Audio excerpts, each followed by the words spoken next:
এই ছেলে, তোর আব্বুর নাম্বারটা বল। 1 2 3 4 5 6 7 8 9 10। আরে বাংলায় বলো। 1 2 3 4 5 6 7। এই সিঙ্গার, আমি তোর ছেলেকে কিডন্যাপ করে ফেলেছি। আরে বাপরে, পুলিশ! রাকা, পুলিশ তোকে চারিদিক থেকে ঘিরে ফেলেছে। পালানোর চেষ্টা করবি না কিন্তু। এসআই, গুলি নিচে রেখে দে। পালা তাড়াতাড়ি।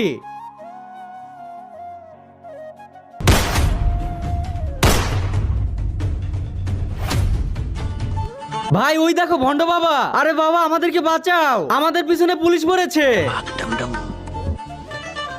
এখন তোমরা এত ছোট হয়েছো, তোমরা ওই গর্তের মধ্যে পালাতে পারবে? যাও গিয়ে লুকিয়ে পড়ো। তার আগে তুমি যদি মহান আল্লাহকে ভালোবাসো তাহলে ভিডিওতে লাইক করে চ্যানেলটি সাবস্ক্রাইব করে দিও। তুমি যদি লাইক সাবস্ক্রাইব না করো তাহলে বুঝে নিব তুমি আল্লাহকে একটুও ভালোবাসো না। আব্বে কাল্লু, এবার তো আমরা বেঁচে গেছি। পুলিশ আমাদেরকে এবার কিছুই করতে